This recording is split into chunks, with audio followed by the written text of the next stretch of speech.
다양한 선거제도 시리즈 4탄 안녕하세요, 에펠입니다. 이번 4탄 영상에서는 아일랜드라는 나라에서 국회의원을 선출할 때 사용하는 단기 2양식 투표제를 알아보고 싶으면 좋을 것 같습니다. 정당명부제처럼 이것도 비례대표제지만 정당명부제와는 판이하게 다른 방식으로 선거를 치르는데요. 일단 유권자들은 정당에 투표하는 게 아니라 후보에 투표하고요. 자기 지역구에 출마하는 후보에 투표하는데 그냥 내가 지지하는 후보 한 명한테 투표하는 게 아니라 모든 후보한테 내가 선호하는 순서대로 순위를 매겨줍니다. C후보가 제일 마음에 들면 C후보 이름 옆에 숫자 1, A후보가 두 번째로 마음에 들면 그 옆에 숫자 2. 그리고요, 한 지역구에서 한 명이 당선되지 않고 여러 명이 당선됩니다. 이 지역구에서는 3명을 뽑는다고 하겠습니다. 자, 일단 개표를 하는데 사람들이 숫자 1 쓴 거, 그러니까 1순위 투표한 것만 개표를 합니다. 그렇게 한 결과 지금 보시면은 당선 요건, 저 검은 줄로 표현되고 있는 당선 요건을 넘긴 후보는 B 후보뿐이죠. 저 당선 요건을 3명이 넘어야 되는데 지금 1명밖에 못 넘었죠. 자, 그럼 일단 B 후보는 당선이 확정되는데 어떻게 하냐면 B 후보는 저 한 표는 필요 없잖아요. 저 8표까지만 필요하고요. 저 한 표는 필요 없잖아요. 그럼 B 후보한테 좀 남는 저 한 표를 다른 후보들 나눠줘요. 어떻게 나눠주냐면 B 후보에게 투표한 모든 유권자들의 50%는 2순위에 A 후보 적었어요. 그리고 남은 50%는 2순위에 E 후보 적었어요. C 후보, D 후보는 아무도 2순위로 안 적었고요. 그러면 B 후보한테 남는 한 표를 0.5표는 A 후보, 0.5표는 E 후보 이렇게 나눠서 나눠줍니다. 재밌죠? 자, 근데 아직도 3명이 당선 요건을 못 넘었네요. 3명이 넘어야 되는데. 자, 그러면은 꼴찌를 탈락시키고 꼴찌표를 다른 후보들한테 나눠줘요. 지금 꼴찌가 누구죠? C 후보죠. 그러면 C 후보한테 간 표들을 2순위 투표 누구한테 했냐에 따라서 그거를 나눠주는데, 예를 들어 저는 1순위로 C 후보 적었지만 2순위로 A 후보 적었잖아요. 그럼 C 후보 탈락하고 제 표는 A 후보 표가 된 겁니다. 자, 그럼 또 이제 D 후보가 당선 요건 넘었죠. 그럼 이제 D 후보 저 한 표 필요 없으니까 저 한 표를 쪼개서 나눠주고 또 이걸 계속 할 겁니다. 이거를 진짜 계속 할 거예요. 그래서 3명이 당선 요건 넘을 때까지, 그리고 3명이 당선 요건 넘으면 그 3명이 국회의원 당선 확정되는 겁니다. 중요한 거는요, 한 지역구에 한 정당이 한 명만 후보를 내는 게 아니에요. 여러 명 내요. 그러면은 예를 들어 한 정당이 갑, 을, 병 이렇게 3명을 공천했어요. 그럼 갑에게 투표한 사람은 아마 2순위 투표로 을이나 병에게 투표하겠죠. 뭐 그런 식으로 하다 보니까 결국 득표율이 높은 정당은 당선자도 후보도 많이 당선시킬 확률이 높죠.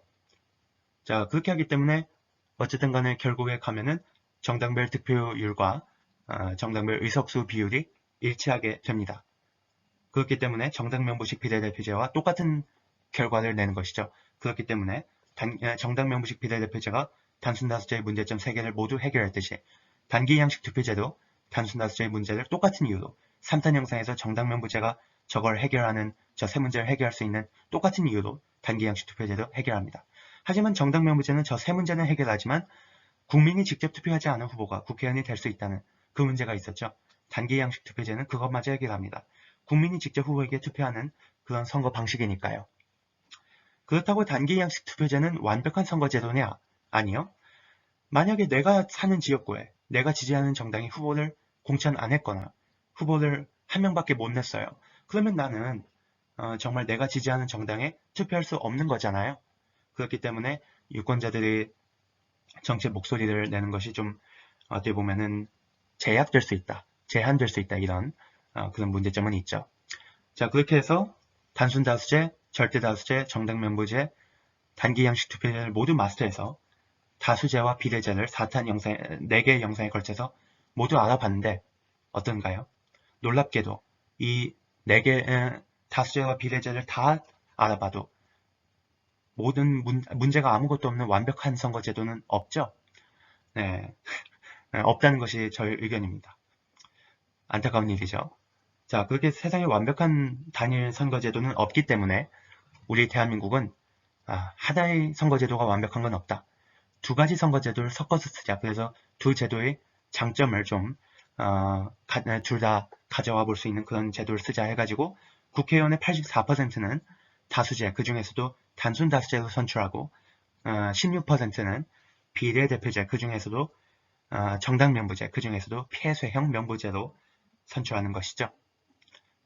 그거는 또 혼합제라고 부릅니다. 국회의원의 일부는 다수제, 일부는 비례제라고 부르는 건 혼합제라고 하는데 그건 또 연동제와 병립제로 나뉘는데 그거는 네, 제가 이전에 다른 영상에서 설명해 두었습니다.